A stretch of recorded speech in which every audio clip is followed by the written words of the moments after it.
आजकाल सर्वात मोठी समस्या म्हणजेच केस गळणे. केस लांब होत नाहीत, केसांमध्ये घनता नाही किंवा मग केस वेळेआधीच पांढरे होत आहे आणि सोबतच केसांमध्ये कोंडा देखील खूप जास्त प्रमाणामध्ये होत आहे.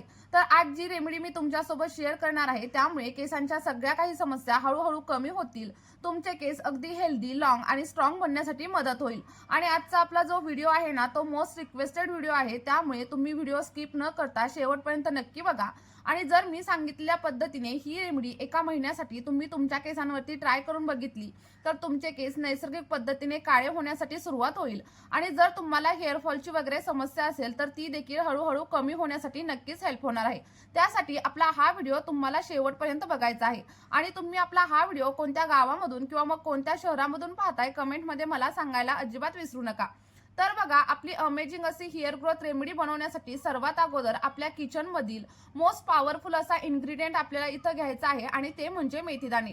मेथी आपल्या केसांसाठी खूप चांगल्या प्रकारे काम करते आणि यामुळे आपल्या केसांमध्ये शाईन येते, सोबतच केस गळती बंद होते आणि आपले केस अगदी दाट आणि मजबूत बनण्यासाठी देखील हेल्प होत असते. जर तुमचं स्कॅल्प ड्राय वगैरे असेल तर आपलं स्कॅल्प मॉइश्चराइज होण्यासाठी मेथी आपल्याला मदत करते. कोंड्याची वगैरे समस्या तुम्हाला जाणवत असेल तर ती देखील मेथी दाण्यांमुळे कमी होण्यासाठी मदत होते. आणि जर तुमची केस गळती होत असेल आणि त्यामुळे तुम्हाला टक्कल वगैरे पडल्याची समस्या जाणवत असेल तर त्या ठिकाणी देखील नवीन केस उगवण्यासाठी मेथीदाणा आपल्याला मदत करत असतो. कारण मेथीदाण्यामध्ये प्रोटीन आणि निकोटिक ऍसिड भरपूर प्रमाणात असतं आणि तुम्हाला तर माहीतच असेल की आपले केस हे कॅरेटीन नावाच्या प्रोटीन पासून बनलेले असतात. त्यामुळे मेथीदाण्यांचा वापर केल्यानंतर आपली केस गळती कमी होते आणि त्यासोबतच केस अगदी दाट, सिल्की आणि स्मूथ होण्यासाठी देखील मदत होत असते. आणि आपली ही रेमेडी बनवण्यासाठी तुम्हाला जास्त नाही तर 1 ते 2 चमचे एवढ्याच मेथीदाण्यांचा वापर करायचा आहे. आता तुम्ही तुमच्या केसांच्या लांबीनुसार इथं मेथीदाण्यांचं प्रमाण कमी किंवा जास्त देखील नक्कीच करू शकता. बघा, रेमेडी बनवण्यासाठी सगळ्यात पहिल्यांदा तुम्हाला एक स्टीलचं आणि जाड बुडाचं भांडं घ्यायचं आहे. लक्षात ठेवा, इथं अॅल्युमिनियमच्या भांड्याचा वापर अजिबात करू नका. आणि त्यानंतर साधारणतः 2 चमचे एवढा मेथीदाणा मी याच्यामध्ये ऍड केलेला आहे. आणि जर तुमच्याकडे टाइम असेल तर तुम्ही मेथीदाणा रात्रभर देखील भिजत ठेवू शकता आणि त्यानंतर दुसऱ्या दिवशी आपली ही रेमेडी नक्कीच बनवू शकता. बघा, त्यानंतर आपल्याला याच्यामध्ये दुसरी गोष्ट ऍड करायची आहे आणि ते म्हणजे आवळा. कारण आवळा आपल्या केसांना मजबूत, काळे, लांब आणि दाट बनवण्यासाठी मदत करत असतो. बघा, तुमचे जर केस लांब असतील किंवा तुम्ही ही रेमेडी पहिल्यांदाच वापरत असाल तर तुम्हाला 2 आवळ्यांचा वापर इथं करायचा आहे. पण माझे केस ऑलरेडीच खूप जास्त सिल्की, स्मूथ आहेत आणि मला कसल्याही प्रकारच्या केसांच्या समस्या देखील अजिबात नाहीयेत. त्यामुळे मी फक्त एकाच आवळ्याचा वापर इथे करणार आहे. तुम्हाला आवळा बारीक पीसेस मध्ये कट करून घ्यायचा आहे किंवा मग तुम्ही एखाद्या किसणीच्या साहाय्याने आवळा किसून घेतला तरी देखील चालेल. आणि ज्या पद्धतीने मी ही रेमेडी तुम्हाला बनवायला सांगत आहे ना, सेम त्याच पद्धतीने तुम्हाला बनवायची आहे आणि सोबतच फॉलो देखील करायचे आहे. बघा, जसं की मी तुम्हाला सांगितलं की मेथीदाणा आपले केस काळे करण्यासाठी मदत करतो, तर त्याचप्रमाणे आवळा देखील आपल्या केसांना नैसर्गिक पद्धतीने काळे करण्यासाठी हेल्प करत असतो. तुम्ही ऐकलं असेल की आवळा पावडर केसांवरती अप्लाय केल्यामुळे आपले केस नैसर्गिक पद्धतीने काळे होतात आणि त्याचप्रमाणे फ्रेश असा आवळा जरी आपण केसांवरती अप्लाय केला ना तरी देखील केस अगदी आपले काळे होण्यासाठी सुरुवात होत असते. बघा, आता इथं आवळा आणि मेथीदाणा आपण एका भांड्यामध्ये ऍड केलेला आहे. आणि बघा, जर तुम्हाला हवं असेल तर तुम्ही आवळा पाण्यामध्ये उकळून त्या पाण्याने हेअर वॉश देखील नक्कीच करू शकता. यामुळे तुमची केस गळती पूर्णपणे कमी होण्यासाठी नक्कीच मदत होईल. त्यानंतर बघा, साधारणतः 1 ग्लास एवढं फिल्टर केलेलं पाणी आपल्याला याच्यामध्ये ऍड करायचं आहे. जर फिल्टर केलेलं पाणी नसेल तर स्वच्छ पाणी वापरा किंवा मग पिण्यासाठी तुम्ही जे पाणी वापरताना त्याचा वापर इथं केला तरी देखील चालेल.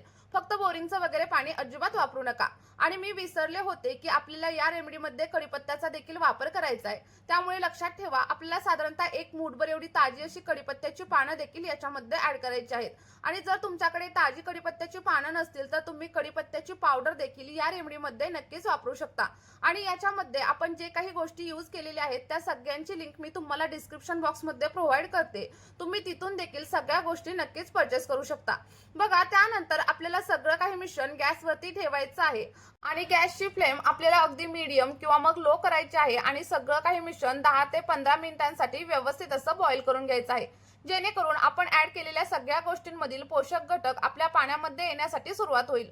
आणि कढीपत्त्यामधील, मेथीदाण्यामधील आणि सोबतच आवळ्यामधील पोषक घटक जेव्हा पाण्यामध्ये उतरतात तेव्हा ते साधं वगैरे पाणी अजिबात राहत नाही तर एक पॉवरफुल असं सिरम रेडी होतं.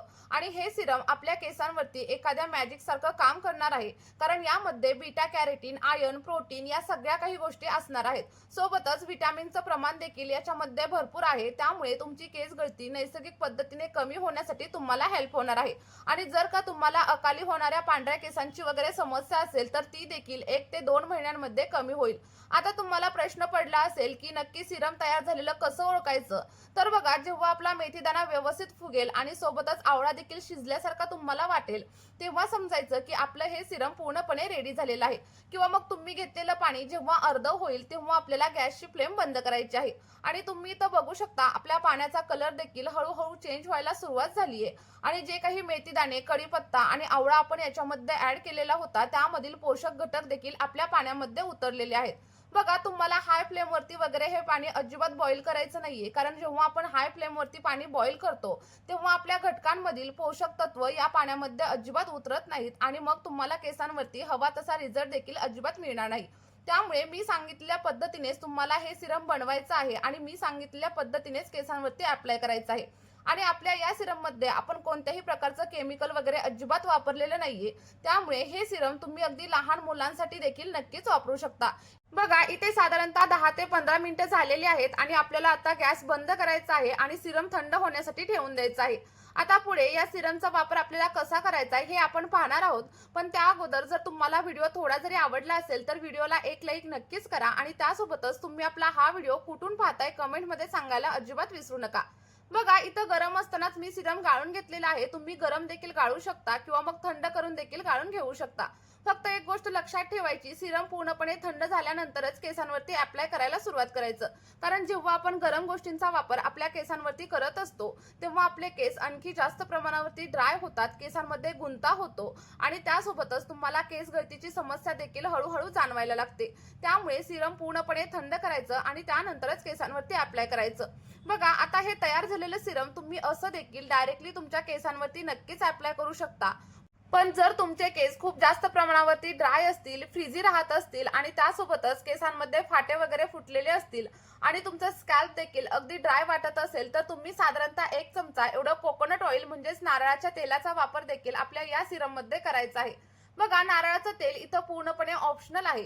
जर तुमचा स्कॅल्प ऑइली वगैरे असेल ना तर तुम्ही इथं नारळाच्या तेलाचा वापर अजिबात करू नका, त्याऐवजी तुम्ही ॲलोवेरा जेलचा देखील वापर नक्कीच करू शकता। आता नारळाचं तेल ऍड केल्याच्या नंतर आपल्याला सिरम अगदी व्यवस्थित असं मिक्स करून घ्यायचं आहे आणि त्यानंतर तुमचं आयुर्वेदिक असं हेअर ग्रोथ सिरम इथं रेडी होईल। आता हे सिरम केसांवरती कशा प्रकारे अप्लाय करायचं, अप्लाय केल्यानंतर केसांवरती किती वेळ ठेवायचं आणि आठवड्यामधून सिरम किती वेळा केसांवरती अप्लाय करायचं हे पाहणं देखील तेवढंच महत्त्वाचं आहे। त्यामुळे इथेच व्हिडिओ स्किप वगैरे करू नका, तर शेवटपर्यंत नक्की बघा। बघा, आता हे सिरम अप्लाय करताना तुम्ही एखाद्या स्प्रे बॉटलचा देखील वापर नक्कीच करू शकता।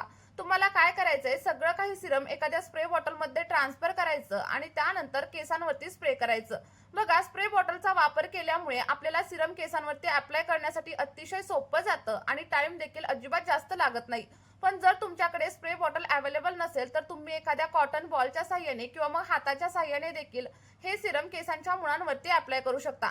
अप्लाय केल्याच्या नंतर अगदी 4 ते 5 मिनिटं हलक्या हाताने तुम्हाला मसाज करायचा आहे आणि त्यानंतर 2 ते 3 तासांनी हेअर वॉश करायचा आहे। बघा, मी सांगितलेल्या पद्धतीने तुम्ही हे सिरम नक्की तुमच्या केसांवरती अप्लाय करून बघा, तुम्हाला खूप छान असे रिझल्ट मिळणार आहेत। आणि जे काही रिझल्ट भेटतील ते कमेंटमध्ये माझ्यासोबत शेअर करायला देखील अजिबात विसरू नका।